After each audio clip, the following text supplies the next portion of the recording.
ನಮಸ್ತೆ ಕನ್ನಡಿಗರೇ, ನಾನು ನಿಮ್ಮ ಮೈಸೂರು ಲೋಕೇಶ್. ಏನು ವಿಷಯ ಅಂದರೆ, ಈಗ ನನಗೆ 44 ವರ್ಷ ವಯಸ್ಸಾಗಿದೆ. ಓಕೆ, 44 to 45 ಏಜ್ ಆಗಿದೆ. ನನಗಿದು ಮೊದಲಿಂದಲೂ ಯೂಟ್ಯೂಬ್ ನೋಡ್ಕೊಂಬಂದಿದ್ದೀನಿ. ಯೂಟ್ಯೂಬು, ಫೇಸ್ಬುಕ್ಕು, ಇನ್ಸ್ಟಾಗ್ರಾಮು ಇವೆಲ್ಲ ನೋಡ್ಕೊಂಬಂದಿದ್ದೀನಿ. ಓಕೆ, ಆದರೆ ನನಗೆ ಇತ್ತೀಚೆಗೆ ಯೂಟ್ಯೂಬಲ್ಲಿ ವಿಡಿಯೋ ಮಾಡಿ ಹಾಕೋಣ ಅಂತ ಒಂದು ಮೈಂಡ್ ಬಂತು. ಅದು ಬರೋಕ್ಕೆ ಕಾರಣ ಬೆನ್ನೂರವರು, ಬೆನ್ನೂರು ಅಂತ ಇದ್ದಾರೆ ಗೊತ್ತಾ, ಯೂಟ್ಯೂಬರ್. ಅವರಿಂದ ನಾನು ಪ್ರೇರಣೆ ಪಡೆದೆ ವಿಡಿಯೋ ಮಾಡೋಣ ಅಂತ ಸ್ಟಾರ್ಟ್ ಮಾಡಿದೆ. ಆದರೆ ಎಲ್ಲರೂ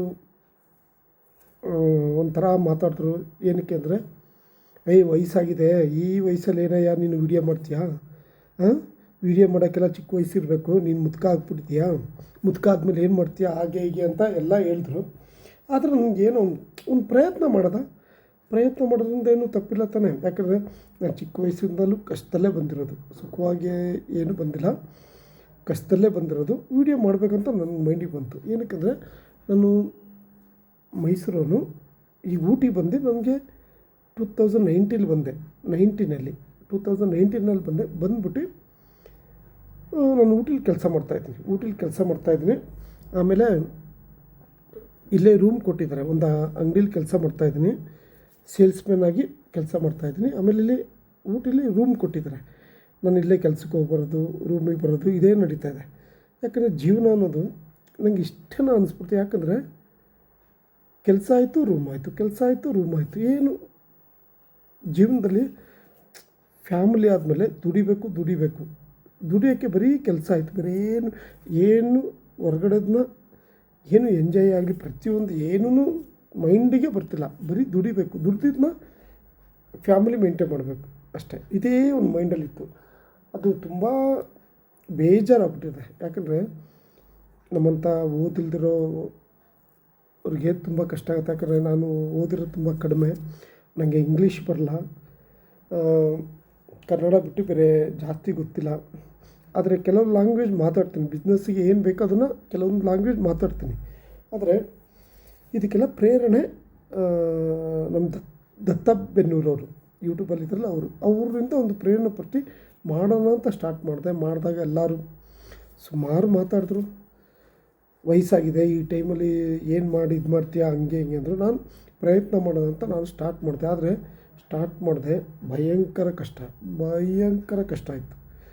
ಎಷ್ಟು ಅಂದರೆ, ವಿಡಿಯೋ ಮಾಡೋದೇನೋ ಹೆಂಗೆ ಮಾಡೋದು ಅನ್ನೋದು ಗೊತ್ತಿಲ್ಲ, ಮೊಬೈಲ್ ಹಿಡಿಯೋದು ನಂಗೆ ಗೊತ್ತಿಲ್ಲ. ಆಮೇಲೆ ಅಲ್ಲಿ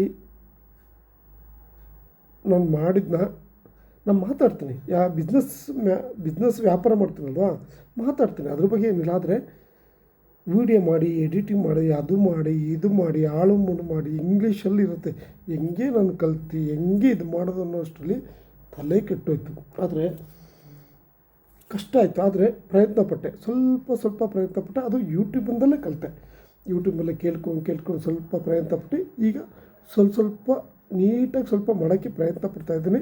ಆದರೆ ನನಗೆ ಅಷ್ಟು ಗೊತ್ತಾಗ್ತಿಲ್ಲ, ತುಂಬ ತಲೆ ಕೆಟ್ಟೋಗುತ್ತೆ, ತುಂಬ ಕಷ್ಟವಾಗುತ್ತೆ. ಯಾಕಂದರೆ ಓದಿರೋರಿಗಿದ್ರೆ ಅರ್ಥ ಆಗ್ಬಿಡುತ್ತೆ, ಈ ಥರ ಎಡಿಟಿಂಗು, ಈ ಥರ ಥಂಬ್ನೇಲ್ ಕೊಡಬೇಕು, ಈ ಥರ ಮಾತಾಡಬೇಕು ಅನ್ನೋದು, ಆ ರೀತಿ ನಾನಾ ರೀತಿ ತುಂಬ ಇರುತ್ತೆ. ಆದರೆ ನನಗೇನು ಗೊತ್ತಿಲ್ಲ. ಆದರೆ ಏನಾರ ಒಂದು ಮಾಡಬೇಕು. ಯಾಕಂದರೆ ಏಜ್ ಹಾಕ್ಬಿಟ್ಲೆ, ವಯಸ್ಸಾಗ್ಬಿಟ್ಲೆ ಎಲ್ಲ ಮುಗ್ದಿಲ್ಲ, ಟೈಮ್ ಇದೆ. ಯಾಕಂದರೆ ಅನುಭವ ಇದೆ, ಏನಾದ್ರು ಮಾಡ್ಬೋದು ಅಂತ ಒಂದು ಆಲೋಚನೆ ಬಂದಿದ್ದಕ್ಕೆ ಯೂಟ್ಯೂಬ್ ಸ್ಟಾರ್ಟ್ ಮಾಡಿದೆ.